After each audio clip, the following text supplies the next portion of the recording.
I would love to just start a little bit about if somebody could just say, what is one thing that you struggle with when you're thinking about, okay, I've got this business and I want to take it to the next level. What is one thing that you struggle with? Can anybody bring that to the forefront? Just talk. You don't have to raise your hand or anything. Yeah, well, I think one of the things, my background is in PR and marketing. And just like we were talking before the call started, PR and marketing is nothing like it used to be. It changes on a monthly, if not daily basis. And so I think prioritizing what to do next, what's the hot way to move forward and not be, overwhelmed. I think that's the biggest thing. I think a lot of people may feel that same way. Got you. Would anybody else feel that way? Everybody else? You can just nod if that's something that resonates with you.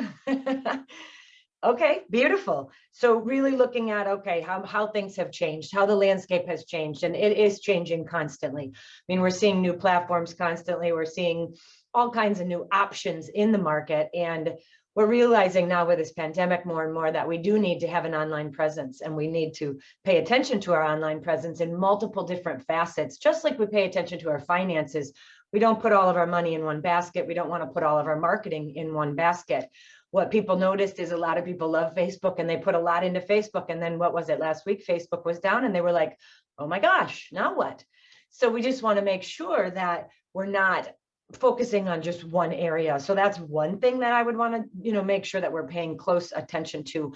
What are some other questions and some other issues? If you had a magic wand and you could fix one thing and do one thing right now, what would that be?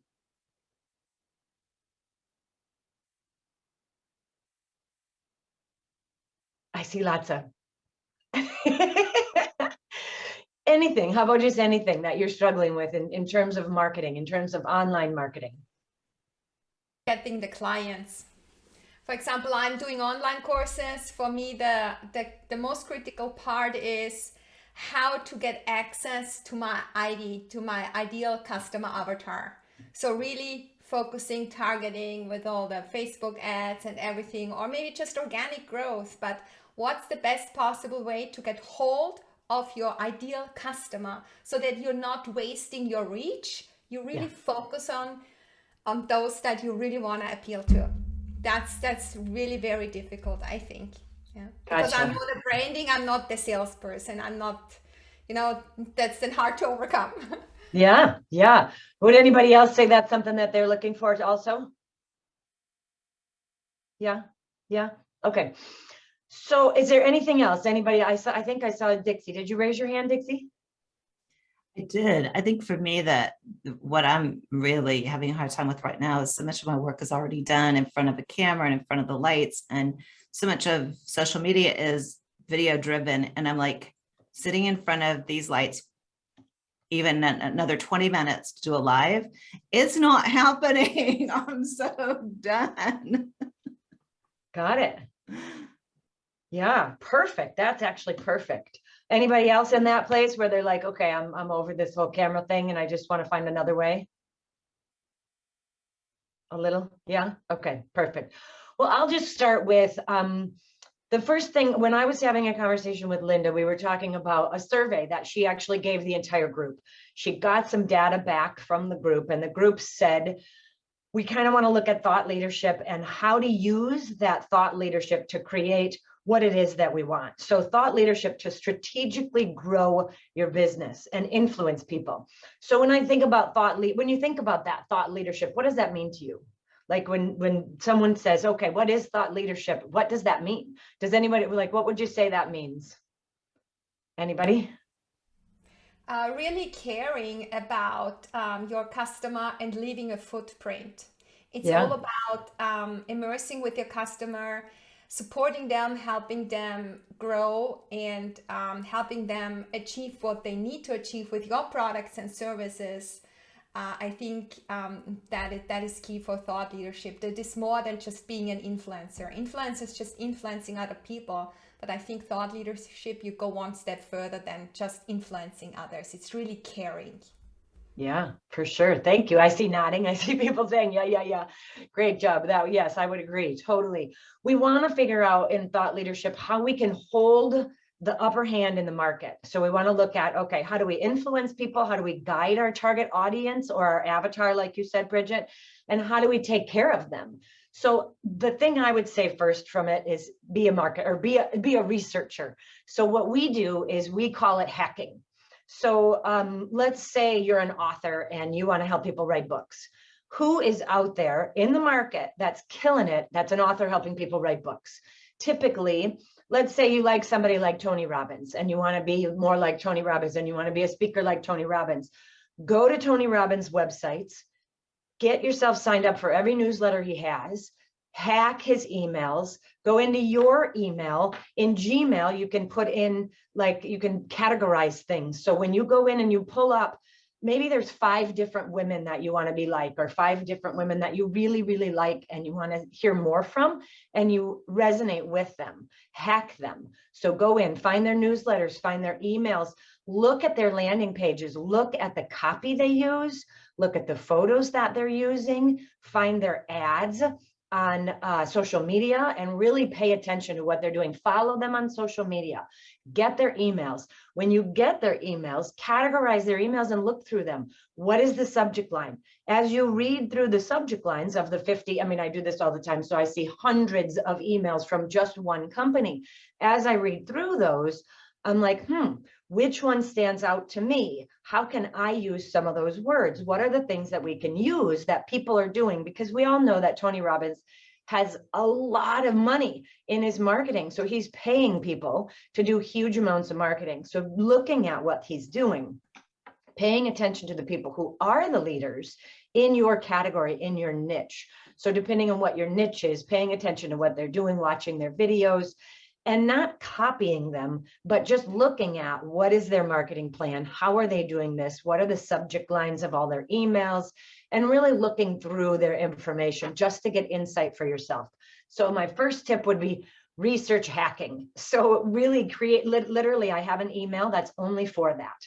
So it's an email that I subscribe to newsletters from, put them all in categories. We look through them, we watch them, we pay attention to them.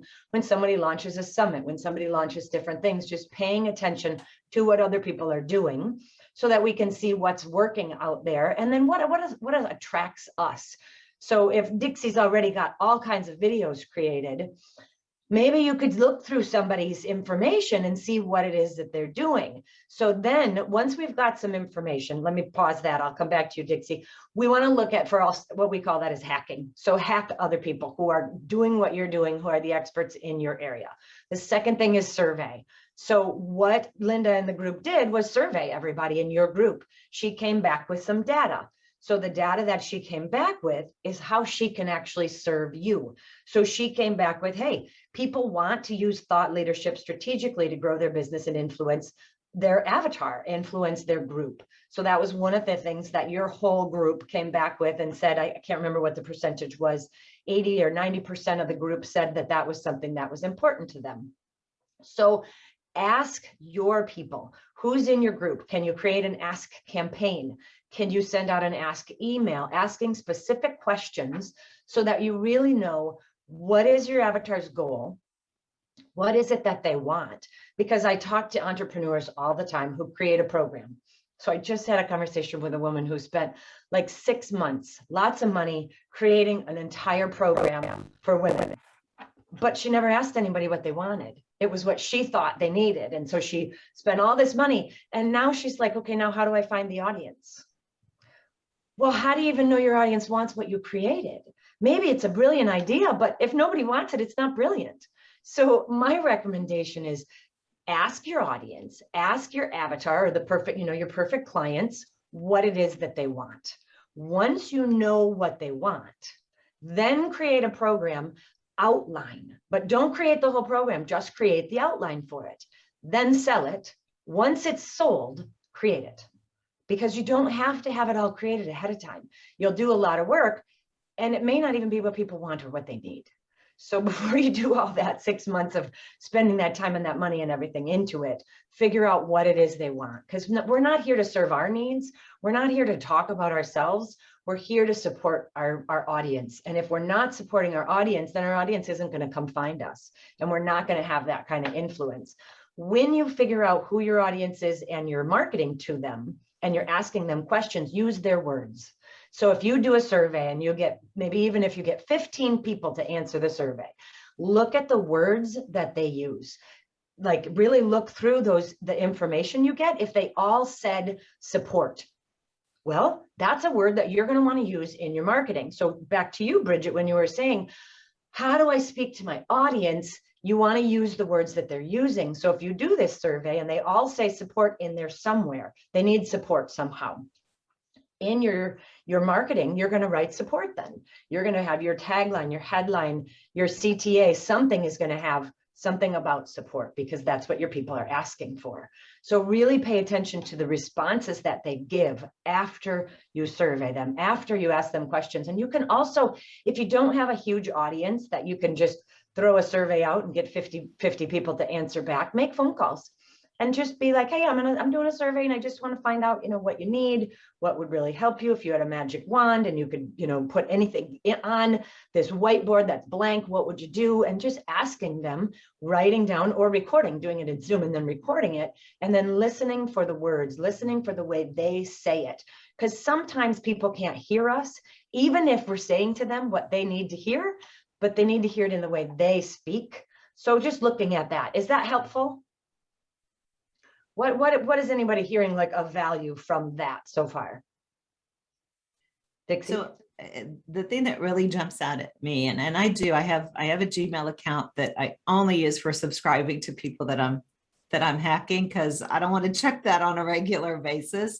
Right. And then I set up filters, for what category that's in. And so, but I have not used the survey because so often people don't know what they want. And so I wasn't looking for people to describe exactly what they want me to create, because honestly, I've done that and people said, I want you to create this. And they're like, well, but now I'm, but listening to what they're saying more for the, building a lexicon of how I'm going to describe what I'm creating is a nice nuance. That's helpful. Yeah, and it still might be what they need. They just don't know it. And if you can put it in that language, like you're saying, of what it is that they want, then they'll get what they need out of it. For sure. They'll recognize it when they see it. Because the other thing that was jumping out at me, Monica, so often, we create something. It's not that we didn't create what the market said that they wanted. It's that we didn't describe it to them in the way that they recognized that it was what they wanted and needed. And so we think it's a mismatch when it's not. But that's what I really love about the ability to listen through survey, not just for what they say they want the description, but the actual words they use to describe it. Yeah. That's helpful.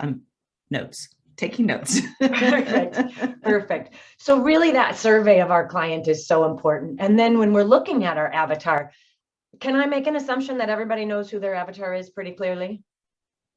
You really want to know your avatar to the point where, do they drink red wine? Do they drink beer? Do they drink liquor? Do they hang out on Facebook? Do they hang out on Instagram?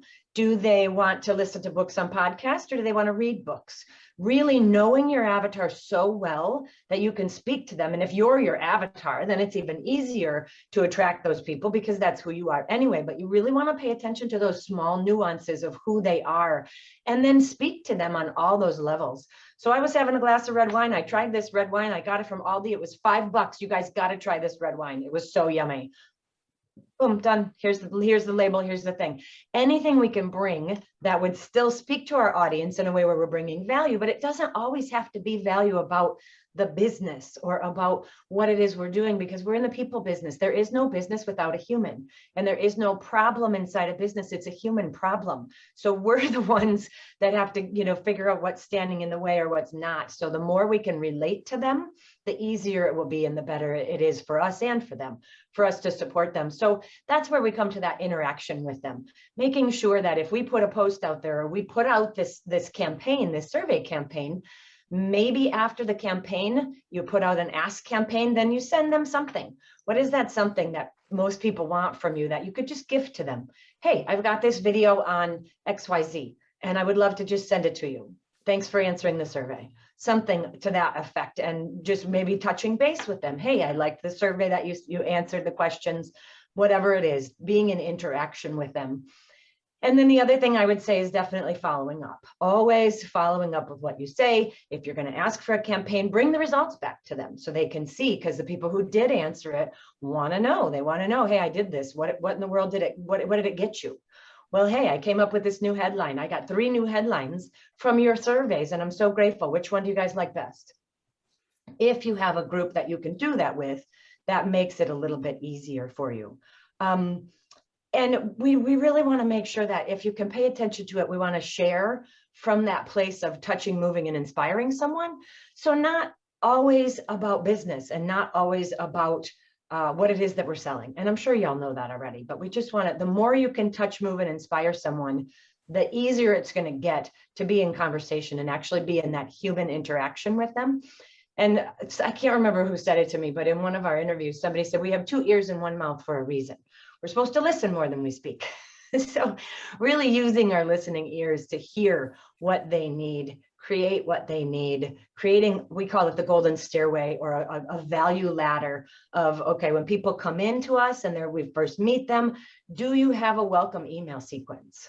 Raise your hand if you have a welcome email sequence that goes out to everybody straight up. Couple people.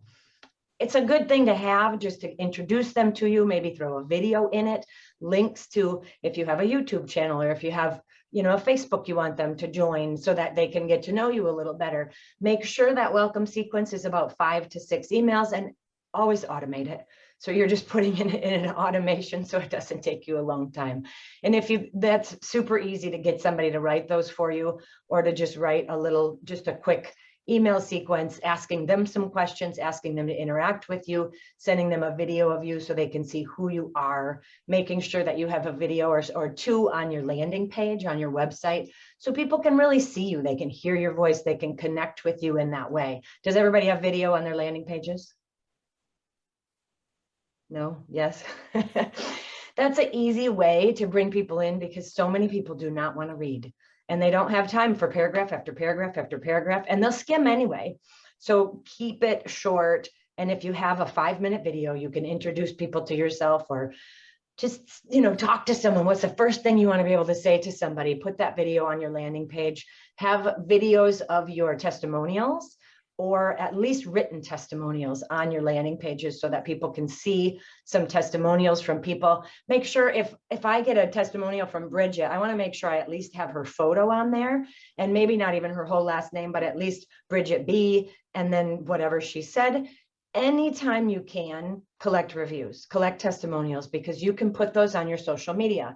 You can put those all over the place, and it is content that you get to keep. Now I'll move into something else. Let me just pause a minute. Any comments? What is somebody hearing? Is anybody, what is the value you're hearing in that right now? Anybody picking up anything special? I think it's really about creating a system. Like you're saying, some of this is stuff that you just should automatically have in place. And so you're just reinforcing the discipline of having a system and sticking with it and finding help where you need it. Yeah, for sure. Yeah, systems are important, and automation is the most important, because we have computers, so we need to automate as much as we can. We do not have time to do everything, so the more automation we can have, the better. And there's so many great AI systems out there that can help us automate everything. It's just a beautiful thing. And then there's also companies who can help you if you want somebody to do your social media or do whatever, depending on where your budget is for marketing. So the other thing I want to make sure that we talk about a little bit is going back to what Dixie said. So you have got a lot of videos, you have a lot of content. When you think of content and we create content, I think of it in terms of the content is in the center of a wheel, like a spoke. So you've got this very center of the wheel as your content. How can you get that content out to as many different locations as you can, in as many different ways as you can, as concise as you can?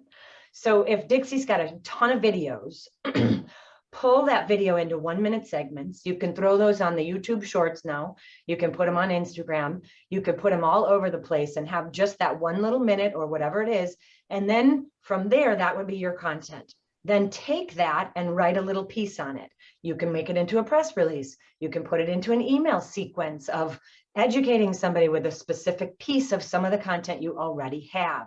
So using the content you have, if you've done a summit, if you've been on somebody's summit and you have that video, or you do videos every day, grab one, create a whole series of things that you can use to educate your audience with that content that you already have created.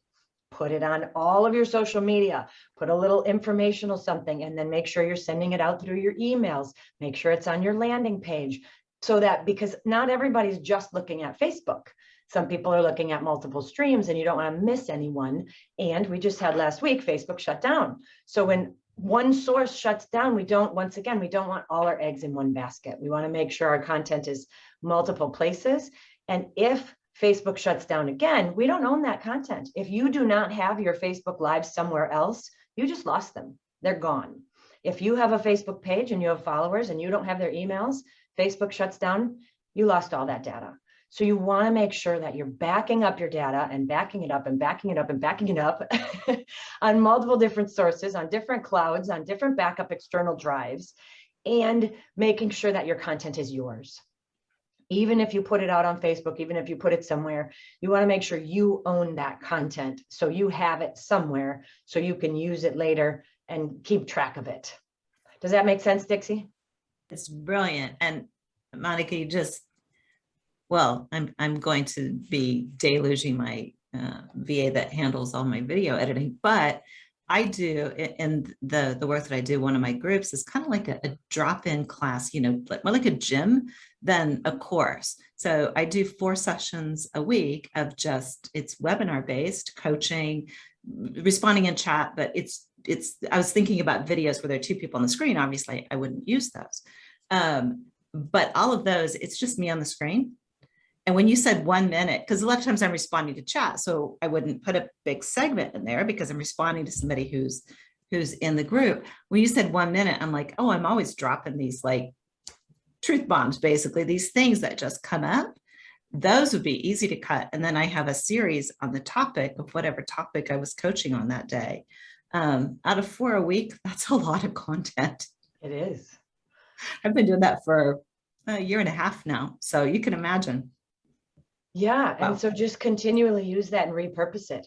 Yeah. That can go in an email. People love like funny reels. They love to see, okay, where are the blooper reels? Let me see the blooper reels of everybody making mistakes, because people want to giggle. And so if you have some really great blooper reels, or I saw somebody else took a 1 minute reel and they sped it up really fast and then mixed up the words a little bit. And then it became this entertaining thing. And there were so many comments on it. So that was on somebody I was hacking. So just paying attention to what are other people doing, that's not stealing their information. You can easily do that without calling it, stealing. You're just looking at what other people are doing and trying to do it yourself. So you're not reinventing the wheel. You're just reinventing what your content and using it in multiple different ways. For sure. And you can put that, like I said, in emails, and even that blooper reel can be a great drop for when people finish your survey, because people love to see that stuff. So sometimes even a blooper reel would be a good thing to send. You want to see the funniest things that have happened? I can't wait to show you all the funniest things that have happened this year. Whatever, we've got a 10-minute blooper reel, never seen before, whatever, just whatever that is. And then we want to just bring enough. The way we say it, like you had said before, the way we say it is what really can get their attention. So we're not going to get everybody's attention with what we say. So we want to try and say it in different ways.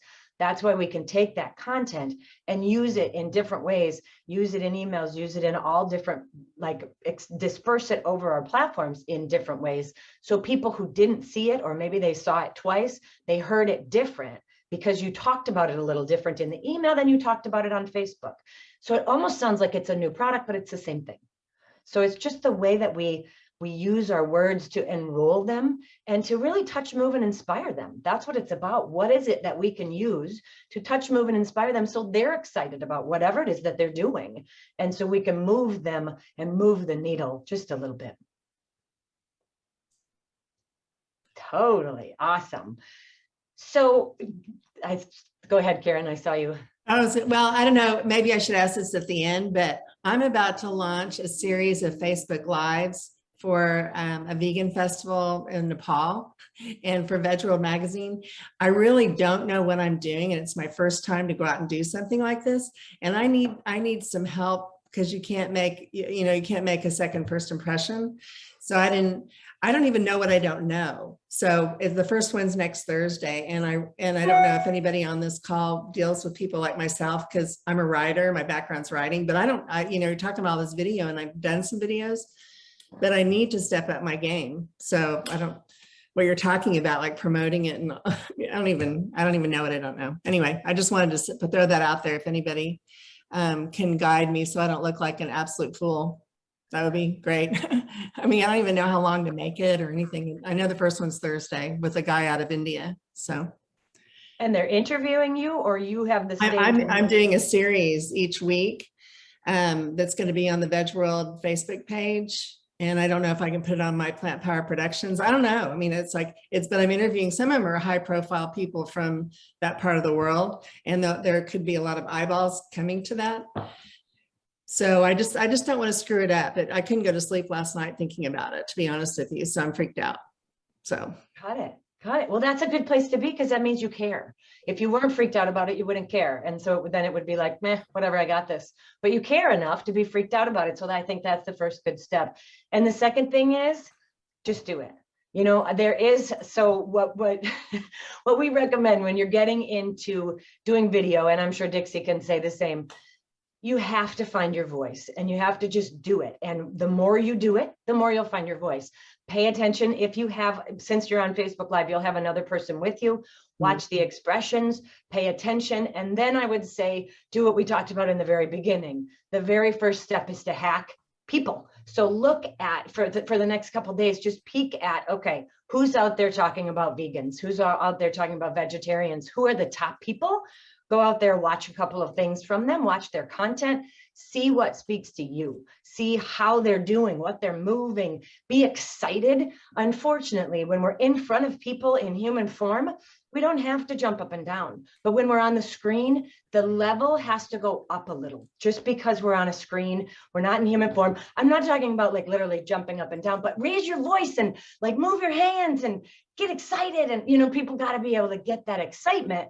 And, if we just talk like this constantly with one monotone, they're just not going to get it. Even if we were in a crowd, we want to just keep it, as high level as we can.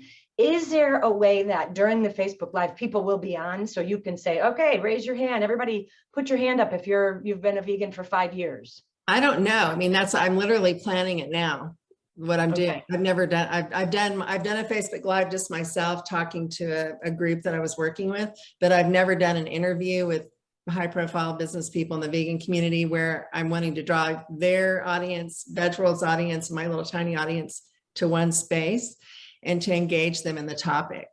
So I just need to look at how it all works. Are you doing that dual thing, that dual screen thing? That's what I'm planning. Yeah. Mm-hmm. I have somebody who might be able to help you with that, or just tell you how to do it. That's not their business, but they've done a lot of it and they've done it really well. Oh, okay. Yeah, that would be great. Yeah, that would be really great. I think because I don't really have trouble with enthusiasm. I'm used to interviewing people because I've written for so many years, but it's just coming across maybe even more contained because I'm a little out there sometimes. I mean, you guys know me. So it's like, okay, let's meet more business, So, also, I set up a Facebook page, a private Facebook page to practice. Oh, you did? And I invited a few people on my private Facebook page and I said, I'm going to practice doing some Facebook Lives. Will you give me some feedback? So you can do that. Add a couple people. I'm going to do that this weekend. That's a good idea. So I can kind of see what I'm doing. And you could even do it on your page and like right on your page and invite your people to come to it. Tell them what you're up to. Say, hey, at 11 o'clock, I'm going to do this. If anybody wants to hop on, I would love some feedback. Here's what I'm up to. Hop in. And if it doesn't go well, when it's done and it puts on the feed, just hit delete and make it go away. Because you can just delete it. I mean, it will go live and people will see that you're live. So people will hop on maybe. But if you don't like it and you feel like, oh my gosh, I don't want that out there, just hit delete. Okay. And I think you should also make yourself familiar with your streaming device, what you're using. I think that's the first hurdle to get used to the streaming device, what it can do and what you feel comfortable with, and whether you can also operate all of the incoming, let's say, chat comments all at once. It might also be overwhelming. So I think really good is to first of all know your software that you're using, and then have an idea what you want to say. Prepare yourself with bullet points, with an introduction, where you want to go, and if it's an interaction, how to, you're going maybe off script, but you want to come back, you want to finish up with what you want to communicate, and at the end of the day, and then also have a conclusion. To have kind of a script not written out, but that you have your bullet points, your structure, your red thread that you want to communicate at the end of the day. And you definitely can do that if you record within this, to your own page, within a private session. So practice, practice, practice. I think that's the most important thing, because before you go live the first time, it gives you more confidence. Yeah, I'm sending the questions to the people. I don't want to dominate the conversation here, but I'm sending the questions to the individuals I'm interviewing each week. And so they can edit or add to it to make it more newsy or relevant to what they also want to talk about. And there's one, there's a rock star in Nepal, and super cute. Anyway, I want to get video of him, integrate that into it, because he has a huge following. So I need to, that's kind of a techie thing, and adding video and all that. So yeah, I need help. One trick that I've used and that I spoke at a digital conference, digital marketing conference, that I heard somebody speak on Facebook Lives. And one of the things that I think is really good, use it for podcasts too, but if you can have some like easy memes with their face on it, and the time that they're going to go live, and then just ask them to share that, because the easier you make it for them to share. But the point that this speaker was making is people like to share stuff with their face on it. They just do. So, and like MDMC does that, the conference, like they have a standard MDMC, I'm speaking at thing, and then they just have one with your face, your topic, and your time. And that's given to all the speakers. So you can just download your badge in multiple formats for multiple platforms. And that makes it really easy to share. And there's kind of like that continuity then, where people see the brand of whatever you're promoting, and all the different speakers, they see all the different speakers. So especially in something that's real niched, there may be people following multiple of your guests, if they're all in the same niche. So they might see one guest post, I'm speaking, or I'm being interviewed on this, this challenge or this, 5-day event. And somebody else says, I'm speaking, being interviewed on this 5-day event. And people are like, there's an event, there's a thing, it's a thing. Okay, well that's a great idea too. So, because I want to plan them a couple of weeks in advance at least, right? The first one's next week, and that's kind of come up fast, but he's got a really big news announcement that could get coverage in the States, even what we're going to talk about. So it's timed for right after that. I'm helping him with the PR for that stuff too. So yeah, so lots of good stuff. I have a lot of anxiety around it, as you can see. So I want to get a system. Like I was saying, I need a system, because I'm a right brainer. I was born without any left brain that we've been able to detect. My sister got all of it. So I really have to get my stuff together here. Hey, and Karen, I heard a speaker say to turn that anxiety into excitement. So anytime your brain is saying, I'm anxious, I've got anxiety about it, to just change that into, I'm so excited about it. Oh yeah, and I am very excited. I'm very passionate about the topic, and it's my purpose on the planet. I really believe that. So, but that's a good suggestion. Yeah, and do a lot of yoga leading up to it as well. For sure. And if we want to talk farther about it, just let me know. I'm dominating. I'm sorry. No problem. We can talk offline afterward too. Yeah. If you want to ask some more questions, or even if you want some help with any of it, just let me know. We can. Okay. Yeah. Thank you. Thanks, guys. If you want to participate in your practice, in your, when you're practicing it, your pep talk, just send me an email. I will be on. Oh, okay. Thank you. Okay, good. Thanks. Yeah, so that brings us to other people's stages. That was another thing I was going to talk about. And you're just talking about how, you get on other people's stages. So it's super, super fun, first of all, to collaborate with other people and to say, okay, I've got this marketing, but where are other people's stages? What kind of places can I find where I can be a speaker, where I can be on someone's summit, where I can talk on someone's podcast, where I can have a conversation on someone's YouTube channel, anywhere that you can join in to a conversation where someone else has a platform, pull from their audience and talk about whatever it is you're doing. And some people, it depends on who you're talking with. Some people want to hear about your life story, and they want to hear about, how do you manage yourself as an entrepreneur? How do you take care of yourself? And then some people want to hear all about your business and other things. So it just depends on the podcast. But there are groups out there on Facebook and all over the place that literally talk about, we need podcasters, we need speakers for this. Some people interview people every day, and so they need someone constantly. And so it's a great place for you to find your voice, talk to other people, get your word out there. And if they're willing to put a link for you on something and your name, it'll help your SEO, because the more times the internet bots find your name, the more you'll bump to the top of that SEO feed. So if you're a writer like Karen, then you can write for other people and you can write in their blogs, or you can have something published somewhere else other than just your pages. That is definitely helpful. So OPP is what we call it, other people's people. So using other people's people or other people's stages to support you in your growth and support them at the same time. So it's a win-win. We always want win-wins. So yeah, go ahead, Dixie. Monica, can you speak a little bit to Clubhouse? I haven't taken a dive into it. People have asked me if I'll come on, and I'm like, I think I want to find my way around the platform a little bit before I come on and am interviewed. And everybody has mixed feelings about it. I'd love to know your thoughts. So what are you saying? You don't want to go on someone's podcast or someone's summit?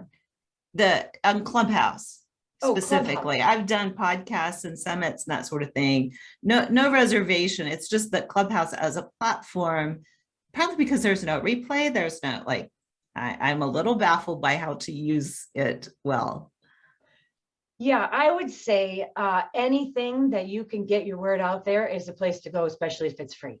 So I wouldn't close the door on Clubhouse, just because it's, how things trend. It's trending right now. I don't know how long it'll trend for, but it's trending. TikTok was trending really hot a while ago too. And so obviously we want to pay attention to our avatar. Is your avatar on TikTok? My avatar is not on TikTok. I don't advertise to young children. And that's mostly, my kids' ages. I have 3 boys. They're on TikTok all the time. I'm not on TikTok. So that's not where my audience is. So that's not where I'm going to spend a lot of time. So you really want to look at, okay, is this worth my time? And what is the value of it? So being on Clubhouse, it'll give you a place to speak. It'll give you a place to practice your voice. It'll give you a bit of an audience. And if you got 3 people to hear something that you said and be interested in you, is it worth that?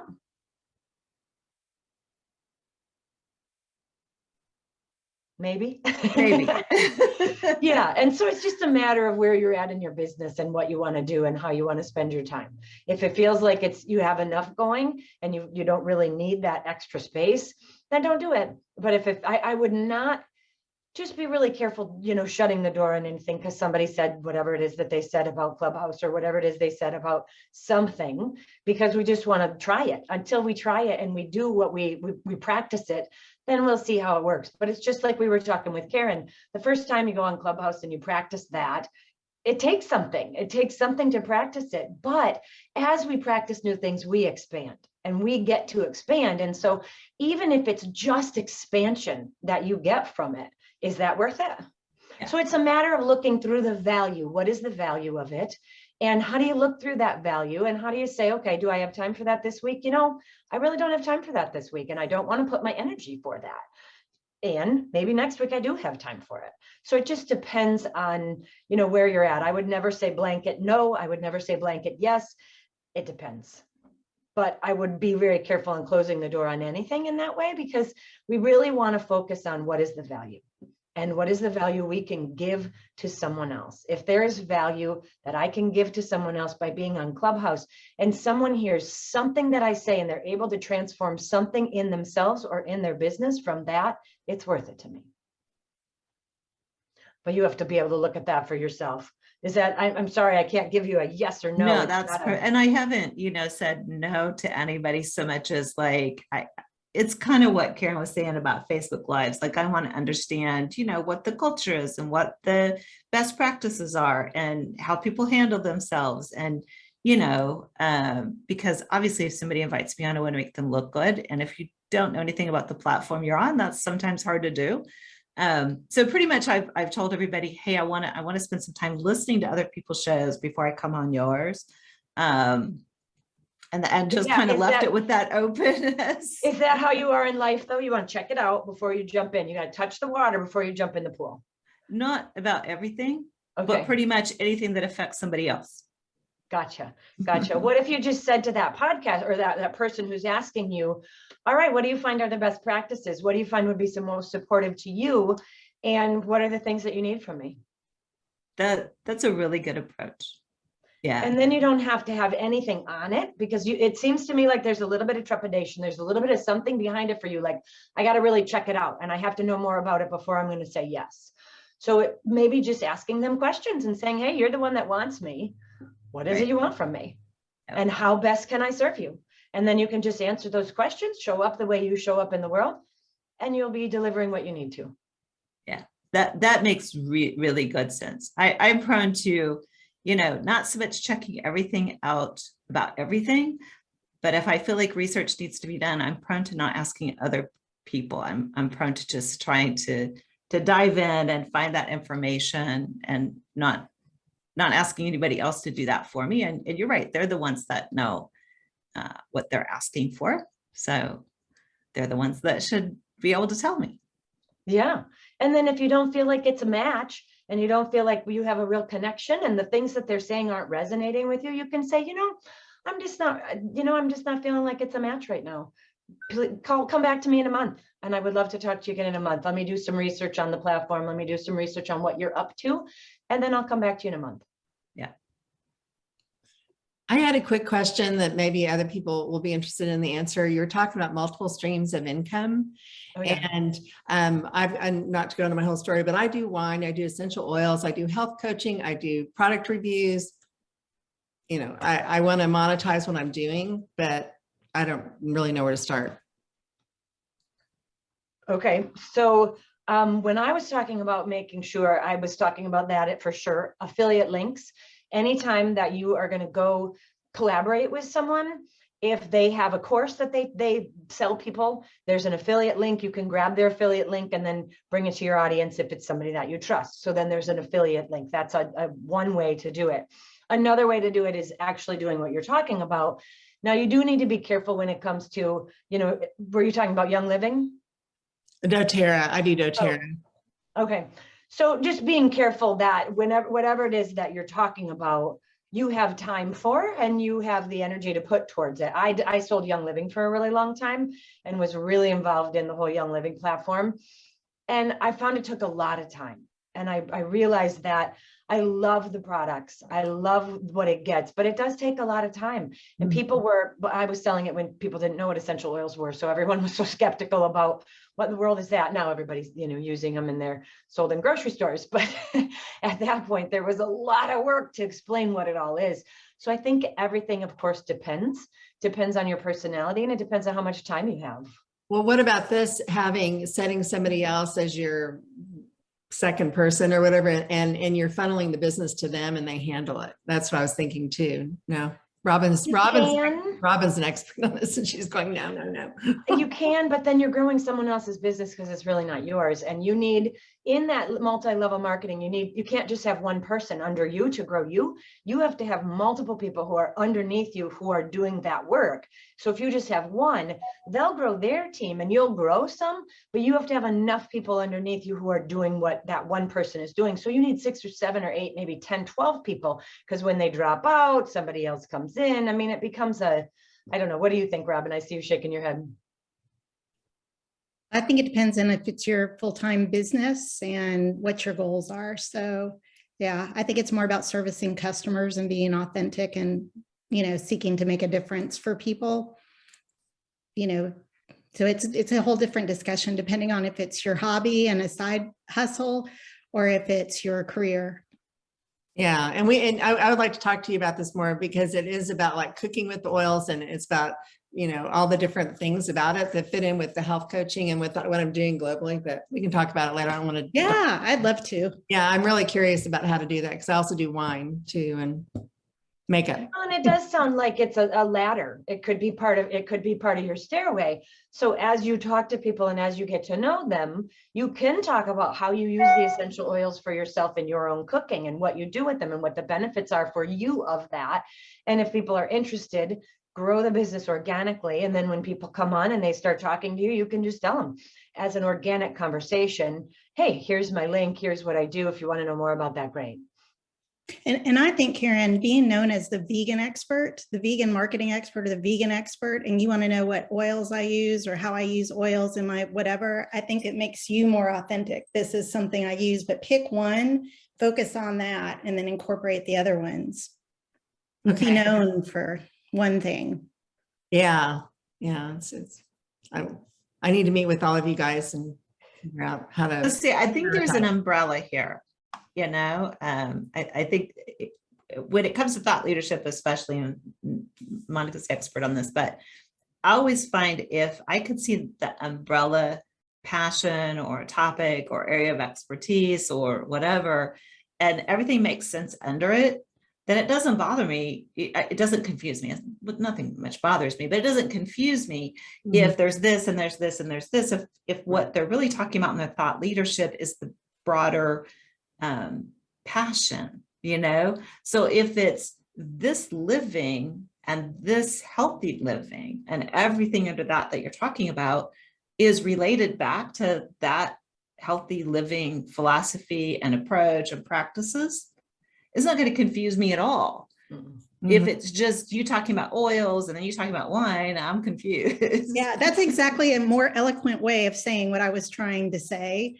And it doesn't seem so much like I'm just trying to make money off of wine. I'm trying to make money off of oils. This is my passion. These are the things that help me. Yeah. Just add on to, and I totally agree with Robin and Dixie's. So Karen, your brand is the vegan expert.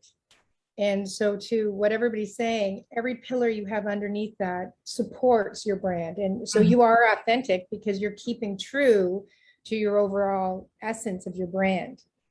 So that's what's, and then, yeah, bring it all, but always when you bring in a product, whether it's wine or oils, link back to why you are supporting it. So you're always reinforcing your main brand. Mm-hmm. Yeah, thank you. Context. I think where everybody's coming in on that, Karen, is what's the context of you doing wine? What's the context of you doing the oils? And if people have context for that, and it's a context there that they already recognize you as an expert and it's something that they want, then the structure works. Mm-hmm. That's what I think too. I need to work with somebody like one of you guys to help me put it together. I need a plan. That's really what I need because I've got all the ideas and the information, but no. There's you wanting all that left brain thinking again. You need a marketing blueprint marketing blueprint and I hear a lot going on and I just want to pull it back in and be remembering that when we have, like, I have seen so many business owners have one funnel where they want to bring people into, and then they create another one, and then they create another one, and then they create another one. We have all these babies. And so then when we have all these babies, there's so much happening that it's really hard to focus on that one thing anymore. So my recommendation always is pick that one lane. When you've made $1 million in one lane, go pick the next lane. Because once you've got $1 million in one lane, you've got your clients, you've got a following, you've got the marketing, you've figured it all out in one lane. Because if you're trying too many lanes, your energy will just be dispersed all over the place. And yes, we do want to make sure that we have multiple streams of income. At the same time, when we have too many things going on, if you don't have 6 VAs working on each of those other things, and you're trying to, stay in one lane, make $1 million, then move to the next lane. Because once you figure it out, it's a step-by-step process of, okay, What do I need to do to get to $1 million? All right, I hit 6 figures. Now I'm going to add on this other thing, whatever the other thing is, because we don't want to confuse ourselves. We don't want to confuse the audience. A confused mind, what is it? A confused buyer doesn't buy, and a confused mind won't make a choice. So why do people love Aldi? You go into Aldi, there's 3 choices. Pick one, grab it. You go into Meijer, there's 50 choices. People standing around Meijer, they're standing there and standing there and standing there. No. So you know what I mean? Get into that one lane and stay in that lane if you can. Pull in that audience. Once you've got your lane and you've got your audience, then you can move from there. And that's the next thing I was going to talk about, a marketing blueprint. Go ahead, Dixie. Oh, actually, I was darn it. glad you Unfortunately, are. I have to run. I have a business is this meeting over? in 3 minutes. So I was just gonna say thank you all. And I'm sorry I have to bop out. And Karen, if I can support you in any way with your project or anybody else, but Karen's got a pressing need. Just let me know. But I've got to have a little breather between now and my 12 o'clock client. So thanks everyone. Perfect. Thanks, Monica. Dixie. Bye-bye. And we've got 3 minutes Are we left. done at noon or one? We can stay longer if you have the time. I don't know what your Okay, time. I just realized I have an appointment in 3 minutes also. So yeah. Okay, so Okay, well, thank you so much. And I hope that this brought some insight and some value and some information. And if anybody wants to talk farther, just let me know. We also do something that I would think is pretty important, depending on how long your business has been open. But we do an audit, and I can send you the link to it. It's just we usually charge $497, and then I'll go over the audit with you. We look at, it's a scorecard looking at what does your digital footprint look like? What does your online profile look like? What are people seeing about you online? And then making a choice is to say, okay, where do I go from here? Kind of like you go to the doctor, they're not just going to prescribe you something. They're going to do some tests. They're going to run some data first. And so it's a $7. I'll put a $7 offer in can I just send that to you, Carrie, or to Linda, and we'll put it in the link? yeah, you can send it to me and I'll make sure everybody in the group's got it. And you can also put it in the chat if you want to, but Okay. I know we're about to hop off. So this is Monica, before great. everybody goes, I think this is great. I know you were going to say brand or footprint or however. Template. Marketing blueprint. Marketing blueprint. I just find a lot of people actually don't have their plan on a page or a one pager. And so I don't want to lose that for this group. So I don't know, can you put a link to that, or how can, I know we're out of once time. we do I wouldn't make a marketing blueprint for anybody I didn't see an audit on, because we first need to go through that scorecard and see what you have. And then we can look at, and it's really a discussion. So we discuss, okay, what is your goal and what do you need to reach that goal? And what do you have so far? And what's working and what's not working. And then we look through that together, and then we literally draw out a blueprint. And I have a program that I put the blueprint in for you, all the pieces that you have, the pieces you don't have, to help you understand what you're doing, where you're going, and how fast you want to get there. If you want to get there by the end of the year, then the marketing blueprint is going to look a little different. If you want to get there in the next 6 months, depending on your time frame, we'll change that marketing blueprint, but we'll make sure that we have those pieces into it, whether it be reputation marketing, which obviously we were talking about reviews and testimonials. You want to make sure that you have a funnel and you have your information in the funnel, and it's not just that your website is just a brochure. You want it to actually have calls to action and videos and interaction on it. And then we talk about traffic. Where are you getting traffic? How are you getting clients? How fast do you want to get clients? How many clients can you handle? Because you don't want to get so many clients you can't serve them, and then all of a sudden you're not doing as well as you could be. So then we look at social media also. So we look at all those aspects and then create a specific blueprint for your business. Hey, Monica, I know we're jumping off right now. Can you give us your email really quickly so we can email you when we get off the call, and then people who subsequently hear this, they can also email you? Yeah, sure. Monica, MONIKA at Blitz B. So Blitz is that running around like a crazy person, and B is who we're being when we're doing. So Blitz B is the name of my company, and then .com.